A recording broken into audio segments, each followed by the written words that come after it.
네, 오늘 시장에서는 어떤 이슈가 눈길을 끌었을까요? 야인스톡 오늘의 이슈 공개합니다. 오늘의 이슈입니다. 긴급 시장 점검, 증시 코로나 팬데믹 이후 최대 낙폭입니다. 자, 오늘 철렁하셨던 분들 많으실 것 같습니다. 국내 증시가 다시 한번 급락하면서 마감을 했는데요. 코로나19가 전 세계 확산되면서 공포감이 최고조에 달했던 지난 3월 23일에 5.34% 하락한 이후에 최대 낙폭을 기록했습니다. 원달러 환율도 7거래일 만에 다시 1210원대로 복귀를 했는데요. 국내 증시뿐 아니라 아시아 증시도 상황이 좋지만은 않습니다. 일본 니케이 지수가 3.47% 하락한 것을 필두로 해서 아시아 증시 전반적으로 1%대 하락했습니다. 자, 이러한 글로벌 증시 급락에는 미국과 중국 베이징 등에서 코로나 확진자가 다시 늘어나면서 재확산 우려가 커졌기 때문인 것으로 풀이됩니다. 미국에서는 22개 주에서 신규 환자가 하루에만 1,000명 넘게 증가하고 있고 중국 베이징에서도 최대 농수산물 도매 시장에서 집단 감염 사태가 발생하는 등 다시 비상이 걸렸는데요. 또 게다가 북한이 연락사무소 철거를 시사하는 도발 발언을 이어가면서 북한과의 지정학적 리스크까지 겹친 상황입니다. 자, 악재가 겹친 국내 증시, 오늘 긴급 점검 해보겠습니다. 네, 오늘 쉽지 않은 시장 보내셨을 것 같습니다. 이 두 분과 함께 오늘 시장 다시 한번 점검해 보도록 하겠습니다. 박준영 운용영리 그리고 금산 전문가님과 함께합니다. 두 분 안녕하세요. 네, 안녕하십니까. 네, 오늘 두 분께서도 쉽지만은 않은 하루 보내셨을 것 같은데 저 오늘 시장 정리 한번 해보면서 앞으로 좀 대응 방법들도 함께 찾아보도록 하겠습니다. 또 오늘 종목 진단까지 좀 부지런히 달려보도록 할게요. 저 일단 유튜브 먼저 인사를 드릴게요. 아까 저희 1부부터 유튜브에 저도 같이 들어가서 보고 있었는데 많은 분들이 오늘 쉽지 않네요. 힘들었어요. 어떻게 해야 될까요? 걱정하시는 분들 많더라고요. 그러다 보니까 계속 채팅창에서 오늘 시장에 대해서 다양한 이야기 나누고 계시거든요. 경제야 사라나자님, 다다파파님, 제임스 온님도 오셨고 오늘장님, 또 승빈님도 함께하고 계십니다. 성공을 확신하는 쫄보님도 함께하고 계시고 플립사랑님도 아까 1부부터 다양한 이야기 나눠주고 계시는데요. 자, 여러분들 끝까지 함께하시면서 다양한 이야기 나눠주시고 또 정보도 얻어가시고요. 또 잠시 후에 종목 진단도 이어가니까요. 계속해서 종목도 많이 올려주시길 바라겠습니다. 궁금하신 종목과 함께 매수가 비중 함께 올려주셔야 합니다. 유튜브 실시간 채팅창 활용하셔도 좋고요. 토마토TV 홈페이지 들어오셔서 아자아자 게시판에 글 남겨주시면 되겠습니다. 자, 그럼 본격적으로 우리 빠르게 주제에 대해서 이야기 좀 나눠볼까요? 우리 시장 2달 넘게 좀 잘 올라오고 있었는데 지난주 목요일부터였죠. 조금씩 하락하는 모습 보여주더니 오늘까지도 그 하락세가 이어졌습니다. 오늘 거의 5% 가까이 빠지는 시장의 모습이 나타났는데요. 자, 금산 전문가님, 일단 오늘 시장 왜 이렇게 많이 빠진 건지 그 이유부터 짚어봐야 될 것 같아요. 지금 이제 토마토 TV 그 프로그램 중에서 오후에 1시부터 1시 30분까지 이제 종목 진단하는 코너가 있거든요. 네. 제가 그 시간에 이제 항상 월요일마다 그 시간에 제가 종목 진단하는데 종목 진단하는 그 가운데 지수가 빠지는 거야. 아, 하고 있는데. 근데 내가 네. 지금 30분 동안 이 방송을 해야 되는데 빠지길래 이게 왜 빠지나를 제가 한번 방송하면서 공허히 한번 생각을 해봤는데 네. 지금 오늘 이제 장이 끝나고 나서 보니까 사실 우리나라 코스피나 코스닥 마찬가지로 펀더멘탈 개선 없이 많이 올랐어요. 저는 이제 특히나 코스닥 같은 경우는 코스닥의 바이오 종목 같은 경우 보시면 전혀 좀 실적이 뒷받침되지 않고 있거든요. 완전 적자 이런 투성 기업들이 시가총액이 워낙 지금 많이 차지하고 있기 때문에 저는 네. 펀더멘탈 없이 주가 그동안에 너무 많이 올라왔기 때문에 저는 자연스러운 그런 조정이다 이렇게 보는 거고요. 네. 그다음 두 번째로는 빌미는 이렇죠. 빌미는 미국의 지금 22개 주의 코로나 확진자 수가 지금 계속해서 좀 늘어나고 있는 추세니까 제가 구체적으로 놓고 보면은 애리조나나 아칸소, 캘리포니아, 플로리다 이런 쪽에 네. 지금 확진자 수가 계속 좀 늘어나고 있거든. 제가 코로나19가 우리한테 지금 모르던 것을 알려준 하나 내용을 제가 보면 저는 네. 미국이라는 나라가 선진국이 아닌 것 같아요. 저는 미국이라는 나라가 그래요. 저는 후진국이라 보는 이유가 어떻게 이 코로나19를 제대로 대처 못하는지 이렇게까지 확진자가 많이 그리고 나오고. 네. 사망자 수가 지금 10만 명이거든요. 이거 사실 엄청난 건데 그래서 미국이나 지금 중국도 이제 최근에 이제 그 베이징 쪽에 확진자 수가 지금 늘어나고 있기 때문에 미국과 중국의 확진자 수가 늘어난다면 우리나라 시장도 만만치 않겠다 지금 판단이 그러게요. 들고요. 네. 또 오늘 국내적으로 보면 대북 리스크가 있었거든요. 그 부분도 주가를 좀 끌어내린 요인이 되어 있다 이렇게 보고 첫 번째 펀더멘탈 없이 주가 상승한 거, 그다음 두 번째 팬데믹이 다시 한번 유행할 수 있다. 이게 가장 큰 악재거든요. 네, 맞아요. 그다음 세 번째 대북 리스크 이 세 개를 우리가 압축할 수 있을 것 같습니다. 알겠습니다. 그동안에는 뭐 하락장 속에서도 좀 그래도 잘 가는 종목들이 좀 있었고 잘 가는 종목들은 아주 잘 갔었고 뭐 이런 악재가 있더라도 좀 호재들이 조금 더 강하게 작용하면서 증시를 끌어올리지 않았나 했는데 오늘은 뭐 특히나 증시를 끌어올릴 만한 모멘텀도 사실 다 크게 보이지는 않았던 것 같습니다. 또 수급적인 상황을 살펴보면 오늘 특히나 또 외국인 기관 정말 많이 팔았더라고요. 네, 그렇죠. 오늘 이제 수급을 보게 되게 되면 이제 빠질 수밖에 없는 게 네. 외국 투자가들은 그동안 쭉 팔았지 않습니까? 오늘 외국 투자가들 이제 코스피에서 4,700억 팔았고 그다음에 코스닥 시장이 1,300억 팔았는데 이렇게 이제 변동성이 나올 때 특징은 뭐냐면 투신들이 파는 경우입니다. 기간 중에서 많이 외국인 팔았어요. 투자가들은 이렇게 적극적으로 안 팔아요. 원래 또 주가가 올라갈 때도 국내 기관 투신이 살 때 주가가 급등하거든요. 이게 특징이 있어요. 이게 투신들이 상당히 공격적으로 매매를 합니다. 네. 그러니까 오늘 보게 되면 수급을 보게 되게 되면 코스피 쪽에서 외국인 투자가들이 4,700억 팔았고, 그다음에 기관이 7,600억 팔았는데, 네. 7,600억 팔았는데, 그 중에서 투신이 1,000억 정도 팔았어요. 많이 팔지는 않았는데 최근에 규모로 보면 상당히 좀 많은 편이고요. 그다음에 이제 코스닥 시장 같은 경우 기관과 외국인 투자가들이 1,300억씩 팔았지 않습니까? 근데 외국인 투자가들은 뭐 코스피 쪽에서 코스피랑 코스닥 합쳐서 6천억 가까이 팔았다 한다 하지만은 네. 선물 시장에서 9천억을 이상을 매수를 했어요. 그래요. 그렇죠. 그러니까 오히려 따지면 외국 투자가들은 5천억 정도 매수를 한 거죠. 4, 5천억 정도를. 그런데 기관 투자가들은 선물에서까지 8천억을 팔았거든요. 그러니까 완전 차이가 나는 거죠. 그래서 네. 오늘 변동성을 확대시킨 부분 결정적인 수급의 주체는 네. 기관 투자가들이다. 기관 투자, 특히 투신권에서 선물 시장에서 1조 원을 팔았거든요. 이게 선물에서 맞아요. 1조 원을 팔다 보니까 당연히 프로그램 매도 물량이 오늘 보게 되게 되면 차익과 비차익 쪽에서 얼마 나왔냐면 네. 차익과 비차익 쪽에서 차익거래 쪽에서 차익거래 쪽에서 1,000억이 나왔고 그다음에 비차익 쪽에서 6천억이 나왔거든요. 비차익은 지수의 하방과 관련된 쪽이니까 이런 어떤 부분들이 주가의 어떤 하락을 좀 이끌었다고 좀 봐야 될 것 같은데 네. 일단은 최근에 이제 외국인 투자가들은 그 지난주에 이제 저는 이제 외국 투자가들이 지난주에 이제 동시 만기일도 끝났고 저는 개인적으로 이번 주에 지난주에 환율도 안정을 찾았기 때문에 어느 정도 매수를 하지 않겠는가. 왜냐하면 그 다음에 또 지난주에 대만 증시를 보게 되게 되면 금요일 날 외국 투자가들이 1,300억 정도 매수를 했어요. 오래간만에. 대만 증시를 매수하면 우리나라도 매수를 하거든요. 근데 대만 증시 같은 경우 오늘 주가가 안 빠졌어요. 지난주 금요일도 안 빠졌고. 그래서 우리 시장만 빠졌던 부분 자체는 외국인 수급에 문제가 있었던 거 아니에요. 조금 전에 선물에서는 9천억 이상을 매수했기 네. 때문에 오늘 기관. 주가의 하락의 주범은 결국 투신들을 중심으로 한 기관 투자가들이 특히 투신이 선물 쪽에서 1조 원 이상을 매도했던 부분 자체가 직격탄으로 온 게 아닌가 봐야 될 것 같은데 오늘 뭐 네. 그러다 보니까 주요 이제 업종으로 본다 한다면 외국 투자가들 같은 가장 많이 팔았던 쪽이 금융이라든가 전기전자, 의약품이었거든요. 의약품 쪽을 많이 팔았던 게 특징이다 봐야 될 것 같고, 그다음에 기관 투자가들은 대신 오늘 전기전자, 특히 삼성전자로 오늘 외국 기관 투자가들이 300만 이상을 팔았어요. 네, 네. 그렇죠. 그래서 삼성전자 같은 경우도 많이 오늘 떨어졌어요. 거의 5% 가까이 좀 하락이 좀 나왔는데 운수장비라든가 화학이라든가 금융주 중심으로 해서 집중적인 기관 투자가들이 매도 물량 자체가 오늘 주가의 하락을 이끌었다 봐야 될 것 같습니다. 근데 이 기관들이 목요일에도 굉장히 많이 네. 팔았잖아요. 네, 1조 그렇죠. 원 넘게 팔고 네. 금요일도 팔고 오늘까지 팔았는데 개인이 그 물량을 고스란히 받고 있거든요. 네. 이게 어떤 시그널로 봐야 될까요? 뭐 개인 투자가들의 매수는 어제 오늘이 아니죠. 뭐 어떻게 보면 이번에도. 2월 달부터 수급의 주체는 지금은 개인 투자가들의 수급의 주체가 된 그래요. 적 없는데 코로나 이후에는 개인 투자가들의 수급의 주체입니다. 그래서 제가 굳이 외국이나 기관이 판다 그래가지고 시장을 두려워할 게 없다. 과거 같은 경우는 기관이 안 사고 외국인 주식 안 사면 갈 수가 없었어요. 근데 지금은 달라요.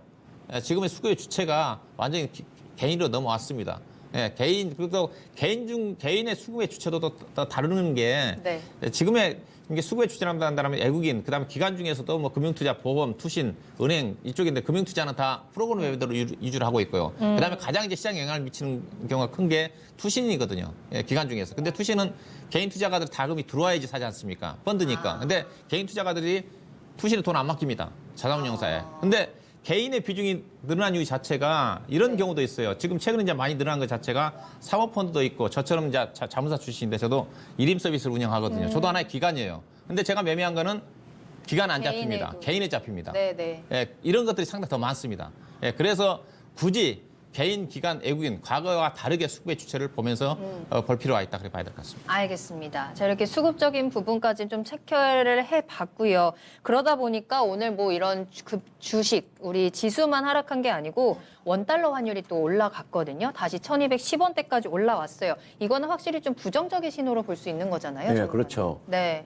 저는 이제 이 원달러 환율이 좀 그동안 좀 다소 완화되는 이제 그런 분위기였거든요. 오늘 이제 보니까 지금 오늘 얼마 12연 20전 급등을 했죠. 그래서 지금 네, 맞아요. 일주일 만에 1210원까지 이제 상승을 했는데 이것은 이제 코로나 19에 대한 불안감 그리고 또 위험 자산에 대한 회피 심리가 굉장히 강한 거죠, 그죠? 그렇게 볼 수 있겠고, 네. 그다음은 저는 가장 중요하게 영향을 미친 것은 미국 연준에서 지금 2022년까지 금리 인상에 대해서 좀 부정적이라는 입장을 표명했잖아요, 그죠? 네. 이것은 무슨 이야기냐면 제가 봤을 때는 미국의 경기가 그다지 살아날 기미를 보이고 있지 않다는 거죠. 그러니까 2022년까지 금리 인상이 어느 정도 좀 되지 않는다고 했을 경우에 저는 상당한 미국 시장에 좀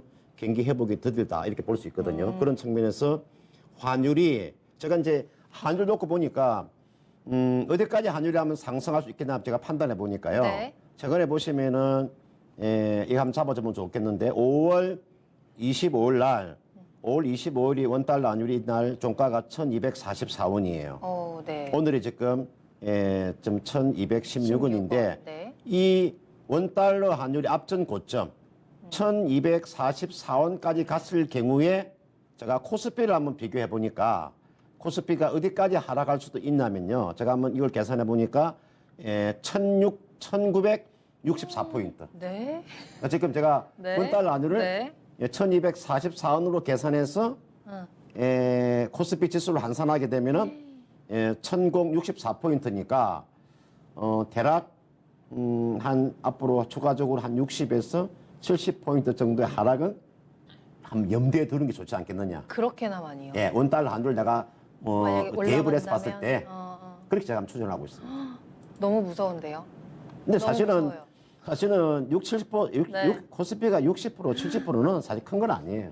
오늘 같은 경우 지금 101포인트인데 한번 빠지면 그 정도는 빠진다고 봐야 되거든요. 그래서 원달러 환율을 놓고 봤을 때 코스피가 한 1964포인트까지는 한번 하락을 염두에 두는 것이 어떻겠느냐 이렇게 제가 판단하고 있습니다. 채팅창에서도 그 얘기 듣고 아이고 내 주식 하고 계시는데 운영형님께서는 좀 어떻게 보세요? 이 원달러 환율에 대한 시그널 계속 좀 불확실성이 고조되고 있다. 일단은 원달러 환율이 오늘 이제 10원, 12원 가까이 상승을 했는데 이제 좀 과다하게 좀 올랐죠. 이제 환율에 원달러 환율을 구성할 수 있는 문제 자체는 일단 달러 인덱스를 봐야 되는 거고요. 이제 달러 인덱스가 최근에 이제 95.95까지 떨어졌다가 지금 97.1까지 반등을 했어요. 이제 달러가 강세니까 당연히 네. 우리나라 중심으로 신흥 국가들의 통화는 약세를 보일 수밖에 없는데 우리나라만 이게 우리나라 원달러 환율과 거의 비슷하게 움직이는 저기 중국의 위안화입니다. 근데 중국의 위안화는 그 5월 말 정도에 7.18 유안까지 상승했다가 지금 중국 위안화는 지금 7.08 안정적이에요. 근데 우리나라만 올랐다는 것 자체는 원인은 뭐냐? 조금 전에 달러 인덱스가 물론 올랐던 부분도 있지만은 최근에 완만하게 올랐거든요. 현재 지금 실시간으로 달러 인덱스는 약간 지금 소폭 약세를 보이고 있는데 이제 그런 부분을 고려한다 한다도 오늘 주가 빠진 부분 자체는 아무래도 추가적인 원달러 환율 상승했던 부분 자체는 한반도에 대한 지정학적 리스크 자체가 약간 반영된 게 아닌가. 그러니까 여기다가 오늘 외국인 투자가들 주식을 비교적 4천 이상 매도를 했으니까 외국인 투자가들 또 주식을 빠져나가지 않겠는가. 이런 것들도 반영된 게 아닌가 좀 봐야 될 것 같고요. 네. 하지만 지금 달러 인덱스가 추가적으로 올라가지는 않을 것 같고요. 최근 들어서 그래도 잠깐 팬데믹, 2차 팬데믹 우려감 때문에 뭐 약간의 어떤 위험 자산 선호 심리 자체가 약화가 좀 되고 있는 쪽이지만 지금 미국 같은 경우도 추가적으로 제 4차인가요? 추가적인 2조 달러 규모의 추가적인 경기 부양책도 지금 추진하고 있다고 하지 않습니까? 네네. 이 추가적인 어떤 대책도 있는 부분이기 때문에 추가적으로 이게 미국 달러가 돈을 푼다는 측면 자체는 여전히 달러가 추가적으로 강세를 보이지 않을 가능성이 크다는 거죠. 그래서 원 달러 환율 자체도 네.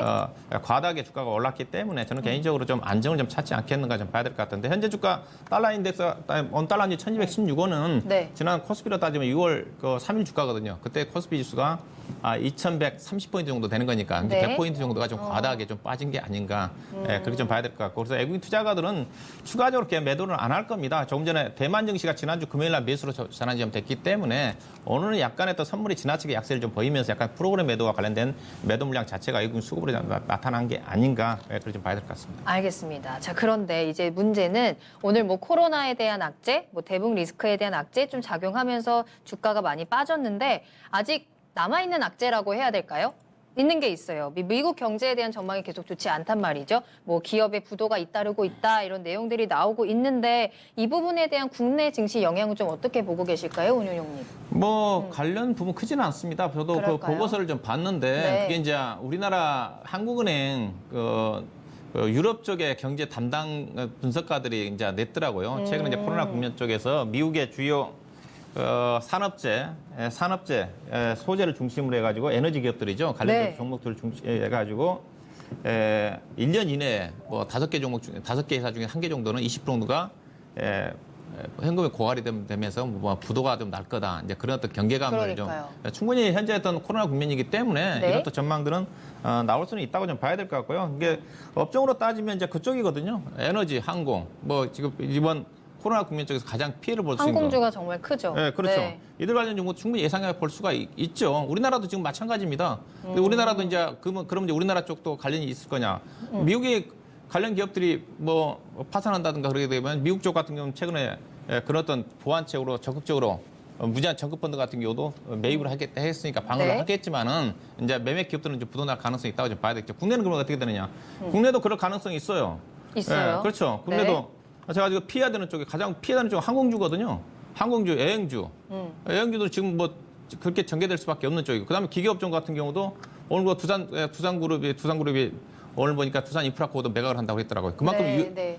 핵심 두산 인프라가 매각하는 자체는 두산그룹의 핵심 계열사지 않습니까? 그것까지 매각을 할 정도로 현금 유동성이 안 좋다는 거죠. 우리나라도 항공주, 여행주, 그다음에 일부 두산그룹과 관련된 어떤 기계업종들 이들 종목들은 피해야 되죠. 그래서 제가 대표적으로 최근에 진단을 드릴 때 항공주는 무조건 피해야 된다 얘기를 하는데 네. 이게 지금 아시아나항공이라든가 최근에 종목들이 잘 움직입니다. 해외 미국 기업들이 본인이 주가 뜨면. 근데 아시아나항공이라든가 뭐 아시아나항공 자회사인 진 에어 부산이라든가 종목 보게 되면 2분기 정도 되면 여기서 자본 잠식이에요. 뻔합니다, 지금. 왜냐면 아시아나항공 재무 내용 보게 되게 된다 한다면 1분기 때 6천억 적자 났거든요. 6천억 적자 났는데 현재 지금 자본이 1,200밖에 없어요. 그러면 1분기 때 6천억 적자 났으면 2분기 때 합리적으로 생각하면 4, 5천 이상 적자 나거든요. 2분기 때 안 좋았으니까. 그러면 여기서 잠식이거든요. 이게 믿고 있는 걸 뭡니까? 현대산업개발이라든가 뭐 컨소시엄들이 이제 인수할 거라는 거거든요. 만약에 인수 안 하게 되면 자본 잠식이거든요. 부산에도 마찬가지고 아시아나항공, 대한항공 같은 경우도 거의 현금이 없다 보니까 1조 규모의 지금 증자를 하고 있지 않습니까? 네네. 이런 것들이 우리나라도 지금 당장 현실에 나와 있는 거죠. 근데 지금 피해야 되는 쪽은 항공이라든가 일부 유동성 위기에 있는 그것도 관련된 종목들, 여행주라든가 이쪽은 우리나라에도 마찬가지로 위기로 다가올 수 있기 때문에 현 네. 불확실한 국면 쪽에서는 가장 이들 종목들은 철저하게 피해야 된다. 네. 예, 다른 좋은 종목들도 있는데 왜 이들 종목을 투자하냐 이거죠, 제가. 예. 그래서 항공주, 여행주 꼭 조심하시고 혹시라도 지금 항공주, 여행주 가지고 계신 분들이 있으시다면 고민 많으실 것 같은데 계속해서 종목 올려주세요. 바로 종목 진단 이어가도록 하겠습니다. 자, 관련해서 금산 전문가님 의견도 좀 들어볼게요. 미국의 뭐 산업재나 이게 소비재가 사실은 이제 지금 뭐 연쇄부도 우려가 있는 것은 어느 정도로 우리가 감지를 할 수 있죠. 우리나라 같은 경우는 마찬가지. 우리나라도 에너지나 뭐 석유나 항공이나 기계 장비 업종들도 상당히 어렵거든요. 지금 우리가 흔히 말하는 그 이자 보상 비율이라 그러잖아요. 그죠? 네. 그러니까 영업이익으로 우리가 이자 비용을 감당하지 못했을 때 우리가 이자 보상 비율이 1 미만이라고 하는데 우리나라에 지금 그런 기업이 상당히 많아요. 그리고 이게 이 이야기가 나온 이야기는 미국의 산업재 소비재가 기업이 부도난다 이 이야기는 네. 제가 봤을 때는 미국의 지금 셀 기업들 있잖아요. 그죠? 이 셀 기업들이 붕괴가 지금 손익 분기점이 보통 한 45달러 가까이 되거든요. 그러면 지금도 사실은 적자를 보고 있는 거죠. 셀 업체들은. 그래서 저는 미국의 이 셀 업체들이 거의가 투기 등급이거든요. 우리가 흔히 말하는 뭐 정크 등급인데, 정크 본드 등급인데 이쪽이 무너지게 되면 이게 사회 뭐 전반적인 그런 전방 산업이 일단 무너지는 거니까요. 그래서 어느 정도 좀 조심해야 된다 보고 우리나라도 네. 에너지 업종들 또는 석유 업종들 또는 화학 업종들 또는 뭐 항공 업종들 네. 뭐 숙박 우리가 또 경기 완전 민감주들은 조금은 좀 조심해야 된다 이렇게 판단이 듭니다. 역시나 경기 민감주에 대해서는 좀 조심하자라는 의견 같이 주셨습니다. 자, 그럼 마지막으로 이제 앞으로의 전망을 좀 체크해 볼 텐데요. 저희 전망 체크하자마자 바로 또 종목 진단 이어가니까요. 지금 우리 실시간 채팅창 그리고 토마토TV 홈페이지 아자아자 게시판에 계속해서 종목 지금 올려주세요. 바로 진단 이어가도록 하겠습니다. 자, 이제 오늘은 이렇게 급락을 했고 이제 우리는 또 내일이 중요하고 앞으로 6월은 어떻게 될 건가가 가장 궁금 또 하실 텐데 6월에 앞으로의 전망은 좀 어떻게 보세요? 앞으로의 국내 증시 전망 하방으로 봐야 될까요? 지금 이 흐름이라면 예, 추가적인 하락은 일단 염두에 두셔야죠. 있을 수 있다. 예, 네. 왜냐하면 아마 2분기 이제 어닝 신이 다가오게 되면 아마 2분기 실적이 안 좋을 거예요. 그래서 2분기 실적을 우리가 한번 점검을 해봐야 되는 거고. 지금부터는 이제 좀 철저하게 좀 기업 분석을 해서 고평가되어 있는 종목 철저하게 배제하고요. 주가가 좀 저평가에 되어 있는 종목을 포트에 편입하는 그런 전략이고 네. 아마 저는 종목별 차별화가 지금부터는 저는 시작이 된다고 봐요. 지금 쉽게 말씀드리면 프로와 아마추어의 저는 실력 차이가 지금부터는 저는 나타난다고 보거든요. 그런 측면에서 철저하게 주가가 실적 없이 과도하게 상승했던 종목은 좀 배제하시고요. 철저히 기업을 분석해서 저평가되어 있는 종목에 배팅하는 그런 전략이 좀 필요해 보입니다. 네, 기업에다 투자할 때 항상 그 실적이 좀 베이스가 돼야 되는 게 항상 중요한 포인트인데 지금이야말로 종목 차별화, 특히나 실적에 조금 더 집중해야 된다라는 말씀까지 주셨고요. 운영 형님은 앞으로 전망 어떻게 체크하고 계실까요? 예, 뭐 이번 주까지는 변동성이 나올 수는 있다고 좀 보고 있는 쪽이고요. 근데 개인적으로 저 추가적인 하락은 거의 없다. 그래요? 과다하게 좀 조정을 좀 받은 게 아닌가. 일단은 좀 충분히 조정이 나올 수 있는 쪽입니다. 오늘 이제 주가가 좀 급락이 좀 나오면서 오늘 급락 코스닥이 특히 오늘 7.1% 빠졌잖아요. 지난 3월 19일 날 11% 빠지고 난 다음에 가장 많이 빠졌어요. 그다음에 3월 13일 날도 약간 7% 정도 이보다 약간 덜 빠진 적이 있었는데 그만큼 네. 많이 빠졌다는 거죠. 코스피도 3월 19일 날 이후로 3월 13일인가요? 약간 4%대 빠졌는데 오늘 4% 넘게 빠졌으니까 그 정도로 좀 많이 빠졌다는 거죠. 과다하게 네. 좀 반영된 게 아닌가 좀 봐야 될 것 같고요. 일단은 뭐 하방을 지지할 수 있는 부분 자체는 여전히 추가적인 경기 부양책에 대한 기대감. 우리나라도 좀 추가적인 지금 추경을 좀 편성하려고 하고 있는 쪽이니까 그게 하방을 좀 지지할 수 있는 어떤 부분이라 좀 봐야 될 것 같고. 그렇다고 현재 시장 자체가 빠르게 올라왔기 때문에 또 경기 회복 속도가 좀 더디게 진행될 가능성이 크다는 관점에서 위로 올라가기도 또 쉽지 않을 것 같아요. 그래서 상승 속도를 결정하는 것 자체는 결국은 코로나 백신이라든가 치료제 개발이 나와야 네. 되는데 그게 또 쉽지가 않는 거죠. 네. 뭐 최소한 전문가들 얘기 들어보면 1년 6개월은 기다려야 되지 아닌가 생각이 좀 되는데 그렇기 때문에 시장은 좀 서서히 좀 가지 않겠는가 좀 봐야 될 것 같고요. 긴 흐름으로 간다면 중장기적인 상승 추세는 유효하지 않겠는가 좀 봐야 될 것 같고요. 네. 뭐 중요한 것 자체는 저도 지금은 이제는 이렇게 보셔야 됩니다. 지금은 이제는 유동성 장세가 끝났어요. 이게 실적입니다. 지금 있어요. 이게 실적이 안 좋은 종목들이 지금은 이게 유동성 장세의 특징이 돈의 힘에 의해서 주가가 상승을 하고 그다음에 돈이 힘이 떨어지게 되면 중간 반락이 나오거든요. 이게 중간 반락이 지금 나올 때 실적이 안 좋은 종목들이 가장 먼저 떨어질 거고요. 그다음에 올라올 때도 주가 못 갑니다. 이제 본격적으로 이제 7월달 가면 실적이니까 이분 실적이니까 그래서 지금부터는 유동성 장세 이후에 이제는 실적 차별화가 전개될 건데 네. 실적 차별화도 대체로 실적이 안 좋기 때문에 빠르게 전개되지는 않습니다. 그래야만 그래도 위험을 회피할 수 있는 것 자체는 실적에 포커스를 좀 잡고 역시나, 차별화 장세에 네. 좀 대응할 필요가 있지 않겠다 봐야 될 것 같습니다. 역시나 지금부터는 실적이네요. 실적에 조금 더 포인트를 많이 두시면서 염두에 두시고 좀 투자를 하셔야 될 것 같고요. 앞으로의 방향에 대해서는 오늘의 급락이 좀 많이 빠졌다. 급하게 많이 빠진 장이기 때문에 좀 천천히 상승하지 않겠느냐라는 관점에서 짚어주셨습니다. 자, 이렇게 오늘 두 분과 함께 오늘의 시장 좀 긴급 점검해 봤습니다. 여러분들 오늘 한숨 많이 쉬셨을 것 같은데 내일은 그래도 우리 쪽 웃으면서 만날 수 있었으면 좋겠네요. 자, 오늘 짚어주신 내용들 잘 체크해 보시길 바라겠고요. 야인스톡은 여기서 마무리하도록 하겠습니다.